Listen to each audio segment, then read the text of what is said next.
Welcome, Sheetal. Welcome to the CTQ Smartcast. Thank you so much. It's such a pleasure to be here, actually. So yeah, let's start with the curveball right up front, right? So Sure. what do you know about designing your life that most others don't? Well, that's an interesting question, to be honest. I don't think there's anything that I know which is like path breaking per se, but I think I'm a good student of life. Okay. So, what I've always believed in is that your life is first created in your mind before it actually becomes a reality. All right. And your thoughts are actually the things that become reality. And it's nothing to do with like voodoo or magic. It's all a game of your subconscious mind. So, I think the experiences that we are blessed with are basically given to us because we are meant to learn something out of it. And as I said, life is a great teacher, but most of us end up being bad students. And I think that's where I would say that perhaps I've learned my lessons well, and that's how I've designed my life. Okay, that's a great answer there, Sheetal. You've Thank you. thrown the question back at me, right? You've not given a very clear, cut and dry answer, but left the audience thinking about what is it that they have been not Well, we're doing. humans. We are born to think, aren't we?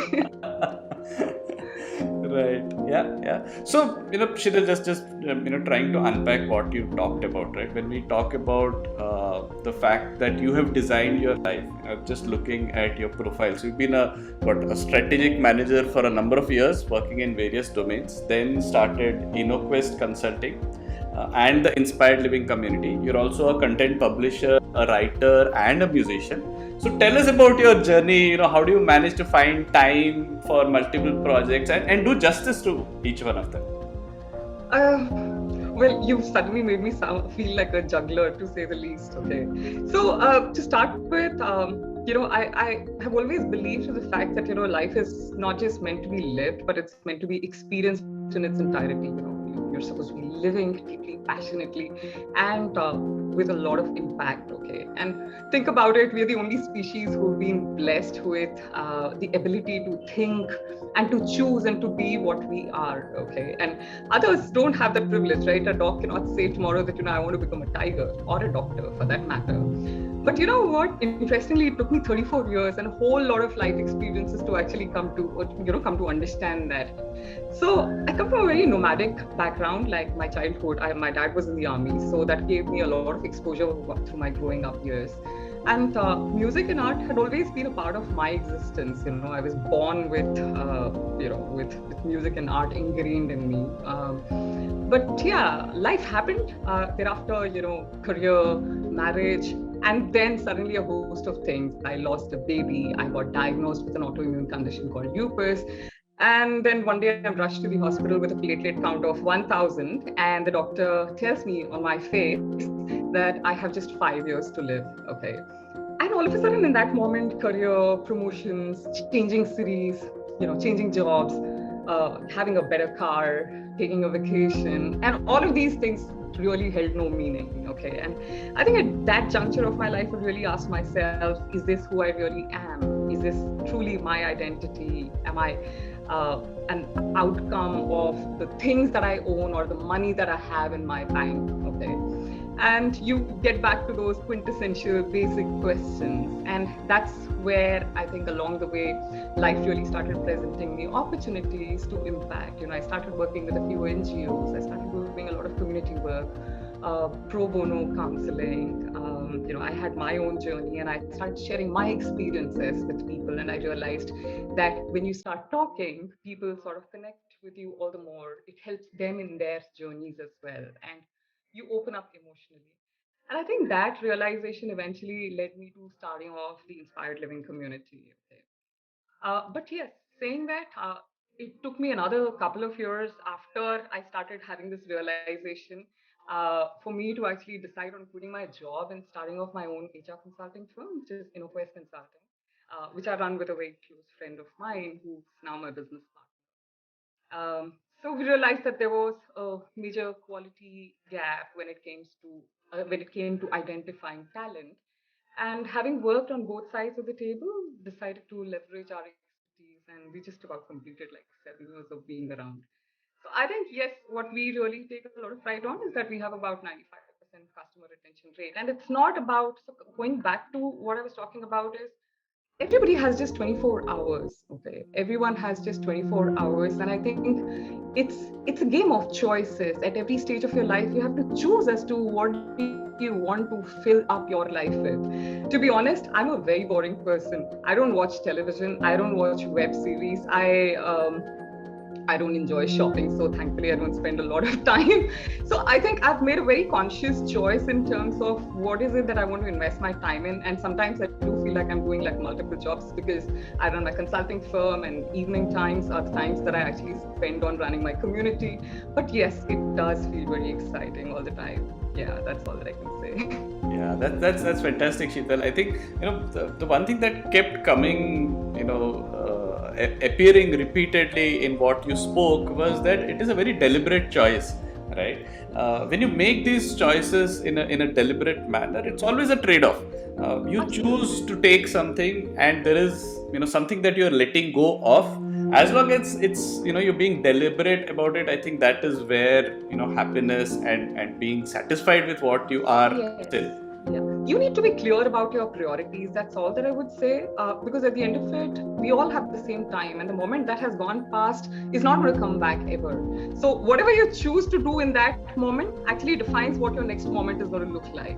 Right, right. And the same goes for your thought process as well. If you're thinking a negative thought, automatically your next thought, it's unlikely that it's going to be a positive one, right? Correct. Yeah. So when you sort of compare how your life is, the 24 hours of Sheetal Rao today as against the 24 hours of Sheetal Rao maybe pre-2006, is that the time frame that we're talking about? Well, yeah, Lucas happened I think 2008. So yeah, it's roughly about pre-2008. Then how would you compare that? Oh, forget about 2008. I would say that I was living that life until I quit my job in 2014. Right. But yes, the good part is that because I was doing these interventions with NGOs, I was basically playing for a band, doing things like that. I was still kind of filling up my life with a host of other things which normally you wouldn't do in a corporate kind of such a scenario. But saying that, I always felt that urge to do something which gave my life a lot more meaning than what I felt at that point of time. I still didn't feel like I was making an impact on people as much as I would have really liked to. Mm-hmm. So yes, when I made that choice, I knew what I was trading my lifestyle for. Okay, because obviously you're starting off a venture of your own, you're plugging in more hours, but at the same time you're making lesser money, and all of that holds true. But saying that, are you happier? Because the baseline of every human being is that you need to be happy, you need to be positive, you need to be content with what you're doing, and that's basically what my life journey has been focused on. Right. And have there been any points in the last 8-10 years, both pre and post starting InnoQuest, when your personal choices had to be tweaked with respect to your professional choices? Was there any point where there was sort of, it was not in harmony, or you have to make some attempt to get your business partner to think in a certain way, or other your vendors or customers? How did that? Well, okay, I think I should say that I was kind of pretty blessed in that sense. I have a business partner who totally understands my need for doing as many things at the same time, and she's completely supportive of that. Okay, but yes, I think one of the biggest things which comes to you through the journey of entrepreneurship is sometimes you get so sucked into it, especially through the first couple of years, that you realize that you're ending up spending more time than you would have even in a corporate job. Okay, and it did come to a point after say about 2 years that I consciously had to take that step back and say that, okay, if I'm working, I'm going to be working as much time, because if I'm continuously spending my time just doing my consulting, because see, trust me, in an entrepreneurship journey, your work never stops. You can be working round the clock and you would still have as much piled up on you, because obviously when you're running a small enterprise, you sometimes are the CEO, you're the Ramu Kaka, you are the IT person, you are like everything rolled up in one, right? So at those times, it can get to be very overwhelming. Plus the fact that you have financial pressures on you as well, because you've spent 14 years of your career, getting a salary every month, and all of a sudden you realize that every month looks very different from the other. Okay, so yes, it did take a lot of getting used to, but now that I look back, I realized that the time when I actually decided to take that pause was possibly the best decision, because I know for sure that okay, I was able to sort of build that rigor into my routine. Uh, I changed my uh, day cycle completely in that sense. I've always been someone who would sleep late in the night, like 1 o'clock, 1:30 in the night, and wake up at 8:39 in the morning. And all of a sudden today, it's like the other way around. I kind of, sleep off by 10:30, 11 o'clock. I wake up at 5:36 only because those morning hours are like my golden hours. Okay, that's the time that I get a chance to work on so much more. You have to take a lot of conscious decisions as an entrepreneur that you still do not want to compromise on your family time. You would still want to go meet up with friends because you don't want to lose out on your social circle. So you have to make those little pockets of positivity for yourself, because that's for yourself. That's something that you're doing for your own happiness, and yeah, that's how it works. Right. Yeah, that's a nice segue to the next question that I had for you, Sheetal. So, how, according to you, positivity, plays a role in the long-term growth of a person? Well, positivity perhaps is the most crucial pivot for the growth of an individual, okay? Because essentially positive people are like the happy people, right? So mind you, when I talk about positivity, I'm not talking about toxic positivity. It doesn't mean that okay, you're going through a terrible situation and you are trying to be like positive, you're giving yourself those false assurances, and you're kind of trying to create an aura that everything is fine. It's basically that's toxic positivity, because you are kind of negating what you should genuinely feel. Positivity is mostly about making a conscious choice about how you want to react to a situation. It's about processing whatever is happening and being okay with the fact that things will always not be predictable. Okay, I mean, imagine we are human beings with say about 70,000 thoughts going off in our heads. If we start holding on to everything, I guess we're going to go crazy by the end of it. But positive people have a lower risk of heart disease. They're able to handle stress a lot better. They have stronger immunity. They're able to manage pain. Their threshold for pain is a lot better than the others, and invariably they end up living much longer than other people. That's like, I think, enough reasons to stay positive, right? Besides that, if you actually look at it, so when you basically have heightened sense of positivity, what also happens is that your attention span gets better. You're more inclusive. You're able to accept diversity. You're willing to take chances. You're willing to take risks.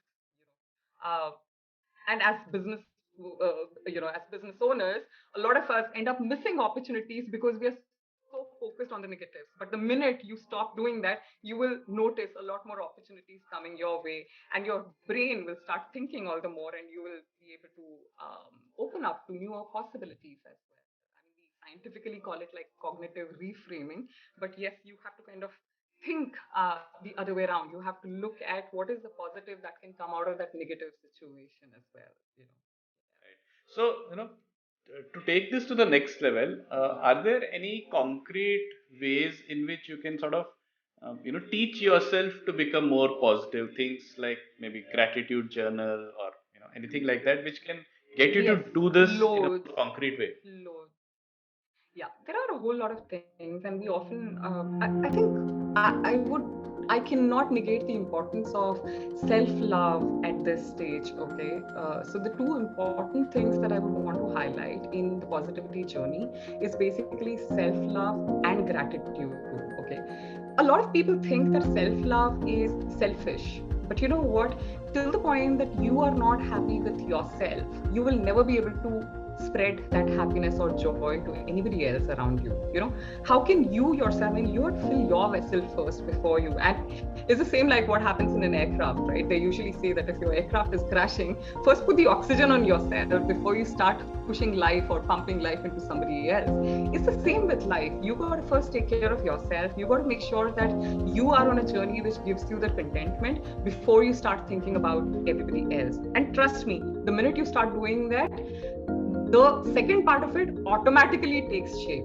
You give more love, you start exuding it, and that kind of passes on. How often have you heard somebody say that, oh my god, this person is like a positive pill? Okay, so you just have to be around this person to be able to get that vibe. Okay, and that's really comes in from how your attitude to how you treat yourself. Okay, gratitude, I think this pandemic has been like an eye-opener for so many people, I would say. I think every morning, just waking up to feel alive, to be able to breathe, to have food on your table, to have a bed to sleep in, to have a family that you're surrounded by, which gives you so much love.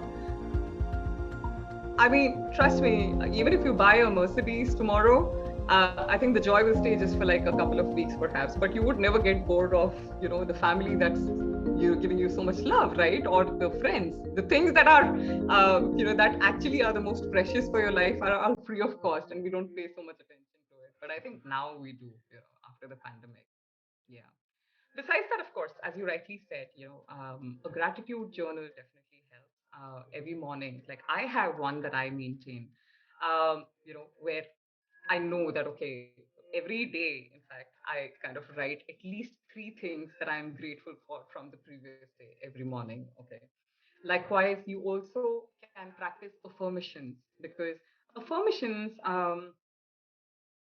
it's again, it kind of comes off from a concept of law of attraction, which a lot of people consider as voodoo. But to be very honest, law of attraction is nothing but you rewiring your subconscious mind to believe that something that you want will happen. And where the subconscious comes in play is you can actually go ahead and target or focus all your actions on that particular goal that you have.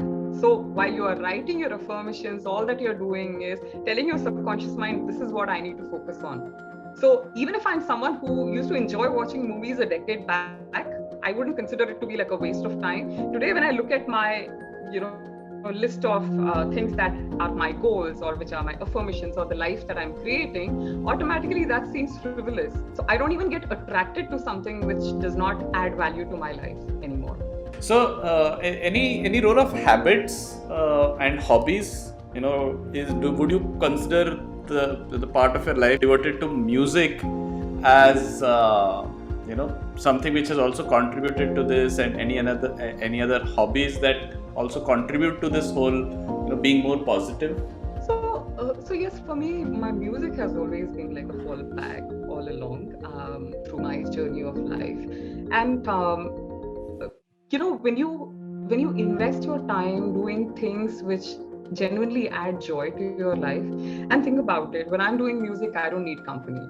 Okay, when I'm sitting and creating a piece of art, I don't need company. I'm just with myself. So finally, at the end of it, all the things that we're talking about end up being a part of your self-love practice itself, right? Because you're focusing on yourself, you're spending it doing things, whether you're like traveling, some people probably enjoy traveling, some people would enjoy spending time with pets, or whatever be the things that genuinely fill up or fuel you as a human being. I think those become an important part of your self-love practice. Okay.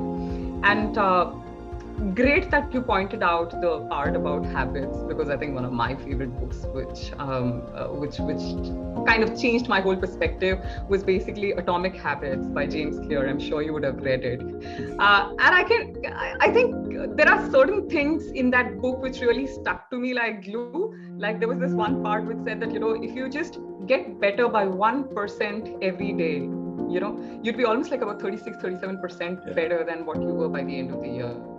How profound can that be? We don't even pay attention to that 1%, do we? Right. Yeah. So for me, transitioning from my evening routine to a morning routine was that change, by the way.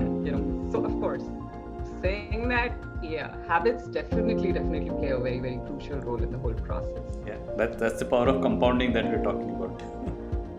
Yes, absolutely we are. Yeah, yeah. So in the context of startups, how should founders be thinking about well-being of both themselves, and they also have this unenviable position of being able to impact and affect the lives of others. If you like this, we know you care about your and your team's future relevance. You can find us and click on the subscribe button on YouTube, Spotify, Google and Apple Podcasts. You can also find us on Twitter, LinkedIn, Facebook and Instagram. There are 2 ways to enter the insider group of friends of CTQ. Telegram channel, where you get daily tidbits that help you think about future relevance, and our weekly email newsletter called The Upleveler. Got some fabulous testimonials from our subscribers. We share special discount codes for CTQ compounds and exclusive invitations to our events on both these channels.